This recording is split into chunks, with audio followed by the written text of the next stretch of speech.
다리의 피부색이 얼룩덜룩해지는 망상청피반과 이제 손끝이나 발끝에 나타나는 레이노 현상은 맥락을 같이 합니다.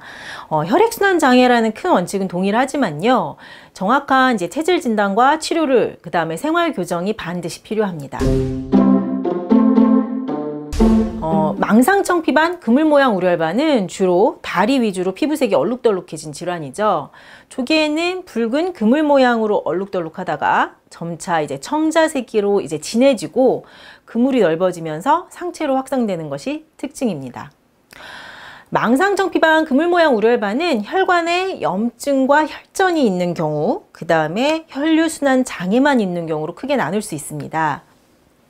항인지질항체 증후군이나 다른 기저질환으로 혈관에 염증이 생기고 혈전이 만들어지고 그다음에 혈전이 혈관벽에 붙어서 혈류순환을 방해하는 경우는요, 이제 그물 모양으로 색이 변하는 중간중간에 우렬반이 보이게 됩니다.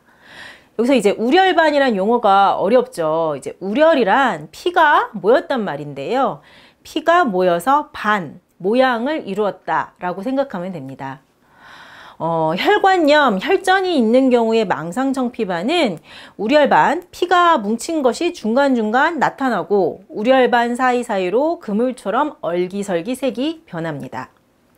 그리고 혈관염이나 혈전이 없는 단순한 혈류순환 장애만 있는 경우는 우렬반은 좀 드물고요. 그물 모양으로 붉거나 이제 자색으로 색 변화만 나타나게 됩니다.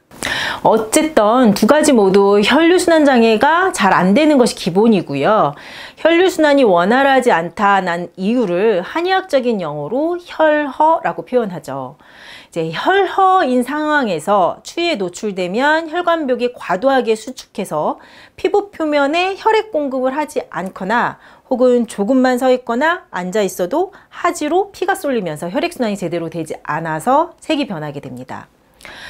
그런데 망상청피반, 그물 모양 우렬반 환자들 중에는요, 손끝 발끝이 창백하게 혹은 빨갛게 혹은 퍼렇게 변하는 레이노 증후군을 종종 호소합니다. 레이노 증후군이란 이제 한랭이나 감정 변화 등이 있을 때 손끝 발끝 말초에서 혈액 공급이 되지 않아 생기는 허혈성 변화다라고 정의하죠. 손발끝이 창백해지고 노랗게 되기도 하고 심해지면 청색이나 보라색으로 변하기도 합니다. 레이노 현상은 보통 이제 20에서 40세 사이의 여성에게 많이 생기는 질환으로 사지 말단까지 혈액 공급이 되지 않아 생기고요. 그렇기 때문에 손발이 차가워지는 수족냉증이 함께 나타날 수밖에 없습니다. 레이노 현상은 심각한 정도의 차이는 있지만 일반인의 30% 정도까지 나타나는 매우 흔한 질환입니다. 그리고 이런 레이노 현상과 망상청피반 모두 혈류순환의 장애를 기본으로 하는 질환이기 때문에 팔다리가 얼룩덜룩하게 그물 모양으로 색이 변했던 환자가 손끝 발끝이 창백해지는 것은 너무나 당연하겠죠. 굳이 디테일하게 분류를 좀 하자면 망상청피반 환자들 중에서 혈관염이나 혈전이 있고 우렬반이 있는 환자보다는 혈류순환 장애로 단순하게 팔다리의 그물 모양의 색변화 위주로 나타나는 환자에게 레이노 현상이 더 작게 나타날 수는 있습니다.